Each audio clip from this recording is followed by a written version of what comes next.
Hello everyone, આજે હું તમારી સાથે શેર કરીશ અલગ ટાઈપની દાળ ઢોકળીની રેસીપી. આપણે નોર્મલ દાળ ઢોકળી તો ખાતા જ હોઈએ છીએ, પણ જો થોડીક ડિફરન્ટ રીતે બનાવશું તો ખાવાની મજા પણ આવશે અને એકને એક ટેસ્ટથી બોર પણ નહીં થવાય. જે ખાવામાં ખૂબ જ ટેસ્ટી છે, હેલ્ધી છે અને ઘણા લોકોની તો આ ફેવરિટ પણ હોય છે. તો જો તમે પણ દાળ ઢોકળીના શોખીન હો તો એકવાર આ પાલક દાળ ઢોકળીને જરૂરથી બનાવજો, બધાને ખૂબ જ પસંદ આવશે.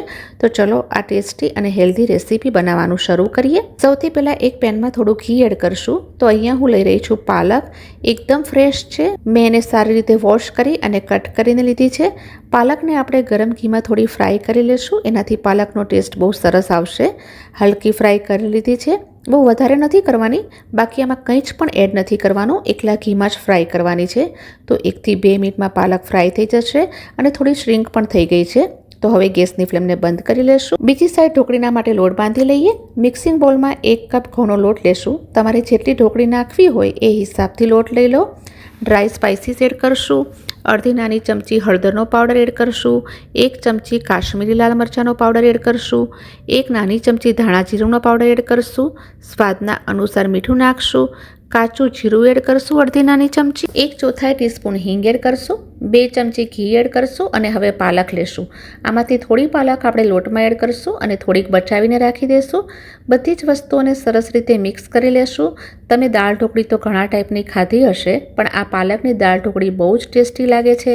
આમાં તમને પાલકનો ટેસ્ટ પણ મળી જશે, દાળનો પણ અને ઢોકળીનો પણ. કંઈક અલગ જ બનશે, પણ ટેસ્ટી જરૂરથી બનશે. તો લોટને આપણે સરસ રીતે બાંધીને રેડી કરી લીધો છે. સેમી સોફ્ટ લોટ બાંધીને રેડી કરવાનો છે. 1 મિનિટ માટે મેં એને સરસ રીતે મસળી પણ લીધો છે. આ લોટને આપણે રેસ્ટ આપવાની બિલકુલ જરૂર નથી.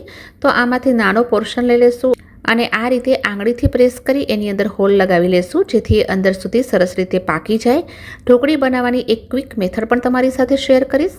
પાટલા ઉપર નાનો લુહો રાખી હથેળીથી પ્રેસ કરશું અને વચમાં હોલ બનાવી લેશું. તો એકદમ જલ્દીથી આપણી આ ઢોકળી બનીને રેડી થઈ જાય છે.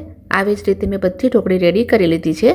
નાની ઢોકળી બનાવવાનું રીઝન એ જ છે કે એ સારી રીતે કૂક થઈ જાય છે, કાચી નથી રહેતી અને ખાવામાં પણ એક જ બાઇટમાં આવી જાય છે. તો જો આ રીતે આપણે બધી ઢોકળીને રેડી કરી લીધી છે.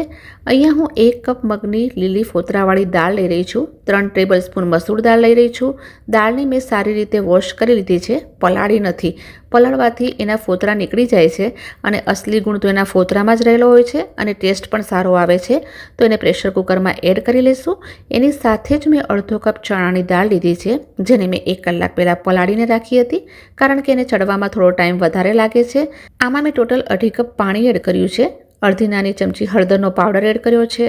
નાની ચમચી મીઠું નાખી દેશું. મિક્સ કરી લેશું. મિક્સ કરી લીધા પછી 1 નાની ચમચી ઘી એડ કરી લેશું. એકદમ સરસ ટેસ્ટ આવશે. હવે પ્રેશર કુકરને ગેસ પર રાખીને 1 બોઇલ આવવા દેશું. તો દાળમાં 1 બોઇલ આવી ગયો છે. તો એમાં ઢોકળીને એડ કરી લેશું. ઠંડા પાણીમાં એડ નથી કરવાની. એકવાર બોઇલ આવી જાય પછી જ ઢોકળીને એડ કરવાની છે. તો બધી જ ઢોકળીને મેં એડ કરી લીધી છે. હવે એકવાર એને ચલાવી લેશું. કુકરનું ઢાંકણ બંધ કરી અને 4 વિસલ લઈ લેશું. 4 વિસલમાં એકદમ સરસ રીતે ઢોકળી અને દાળ બોઇલ થઈ જશે. તો કુકરે 4 વિસલ લઈ લીધી છે. એનું પ્રેશર ઓટોમેટિક રિલીઝ થવા દેશું. તો અહીંયા જુઓ, દાળ અને ઢોકળી એકદમ સરસ રીતે બોઇલ થઈ ગઈ છે. દાળ સરસ રીતે ઘૂંટાઈ પણ ગઈ છે અને ઢોકળી પણ સરસ રીતે કૂક થઈ ગઈ છે. તો હવે એક ફ્લેવરફુલ વઘાર કરી લઈએ. એના માટે એક કઢાઈમાં તેલ એડ કરશું. તેલ ગરમ થઈ જાય 1 નાની ચમચી જીરું એડ કરશું. સાથે જ નાની ચમચી રાઈ નાખશું. 1/4 ટીસ્પૂન મેથીના દાણા એડ કરશું. અહીંયા હું 2 લીલા મરચાં, 3 લવિંગ અને 1 લાલ સૂકું મરચું એડ કરી રહી છું. 3 થી 4 કઢી પત્તું એડ કરશું. 2 ટેબલ સ્પૂન લસણની કળીઓને ઝીણી સમારીને નાખશું. 1 ચમચી આદુને ઝીણા ટુકડામાં કટ કરીને નાખશું. હવે વઘારને થોડીક સેકન્ડ માટે સોટે કરશું, જેથી આદુ અને લસણનો કાચો ટેસ્ટ ચાલ્યો જાય. હવે એમાં 1 સ્મોલ સાઇઝની ડુંગળીને એડ કરશું. બધી જ વસ્તુઓને સોટે કરી લેશું. આ રીતે પાલકની દાળ ઢોકળી બનાવશું તો 1 પોટ મિલની સાથે ગરમ ગરમ ખાવાની પણ ખૂબ જ મજા આવે છે. ડુંગળી હલકી સોટે થઈ ગઈ છે. તો એમાં ડ્રાય સ્પાઇસીસ એડ કરી લઈએ. અડધી નાની ચમચી હળદરનો પાવડર એડ કરશું. અડધી નાની ચમચી લાલ મરચાંનો પાવડર એડ કરશું. 1 ચમચી ધાણા જીરુંનો પાવડર એડ કરશું. રેગ્યુલર મસાલાનો જ યુઝ કર્યો છે, તેમ છતાં એટલી ટેસ્ટી બનશે કે તમે વારંવાર બનાવશો. હવે મસાલાઓમાંથી તેલ સેપરેટ થઈ ગયું છે, મતલબ બધી જ વસ્તુઓ સરસ રીતે કૂક થઈ ગઈ છે. તો હવે એમાં એડ કરશું પાલક, જે આપણે બચાવીને રાખી હતી. અડધી આપણે ઢોકળી બનાવવામાં યુઝ કરી લીધી છે. હવે આ પાલકને પણ મસાલાની સાથે સારી રીતે મિક્સ કરી લેશું. તમે આ રીતે પાલકનું શાક પણ બનાવી શકો છો, સાથે જ આ રીતે પાલકની દાળ પણ બનાવી શકો છો. પણ દાળ ઢોકળી તો એકદમ ડિફરન્ટ અને ટેસ્ટી લાગે છે. હવે એમાં દાળ અને ઢોકળી બંને એડ કરી લેશું. ગેસની ફ્લેમને મીડિયમ રાખશું અને થોડુંક ગરમ પાણી એડ કરશું. તમારે કેટલી ઘટ કે પતલી જોઈએ છે એ હિસાબે પાણી એડ કરો. સારી રીતે મેળવી લેશું. ગરમ પાણી જ એડ કરવાનું છે. હવે એને કવર કરી સ્લો ફ્લેમ પર 5 મિનિટ માટે ઉકાળશું. તો 5 મિનિટ પછી દાળ અને ઢોકળી મસાલાની સાથે સરસ રીતે કોટ થઈ ગઈ છે, એકરસ થઈ ગઈ છે. તો હવે એમાં એડ કરશું મીઠું. મીઠું આપણે આગળ પણ એડ કરી ચૂક્યા છીએ, તો જરૂરતના હિસાબે જ એડ કરશું.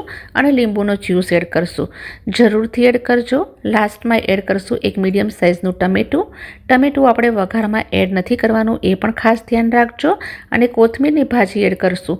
ફરી એને કવર કરી લઈશું અને ગેસની ફ્લેમને બંધ કરી લઈએ. અને જ્યારે પણ એને સર્વ કરવું હોય ત્યારે જ એનું લીડ ઓપન કરશું. તમે ચાહો તો ગરમ મસાલો પણ આ સ્ટેજ પર એડ કરી શકો છો, પણ હું યુઝ નથી કરી રહી. તો જો આ આપણી ગરમ ગરમ પાલક દાળ ઢોકળી રેડી છે. એને સર્વ કરી લઈએ. તમે એક બાઉલ ગરમ ગરમ દાળ ઢોકળી અને ઉપર ઘી નાખીને ખાશો તો બીજું કંઈ જ નહીં જોઈએ. એકદમ ટેસ્ટી બને છે. એની ઉપર ઝીણી સમારેલી ડુંગળી એડ કરશું અને થોડાક ટમેટાના પીસીસ એડ કરશું અને કોથમીર સ્પ્રિંકલ કરી અને ગાર્નિશ કરશું. તો તમે પણ આ ભયંકર ગરમીમાં 1 પોટ મિલમાં પાલક દાળ ઢોકળી જરૂરથી બનાવજો. બધાને ખૂબ જ પસંદ આવશે. તો આજની આ ડિશ તમને કેવી લાગી કમેન્ટ કરીને જરૂરથી કહેજો. અને જો સારી લાગી હોય તો પ્લીઝ એક સ્માઇલની સાથે વિડીયોને like, share and subscribe to my channel. જલ્દી ફરી મળીશ નવા વિડીયો સાથે. Till then take care and stay healthy.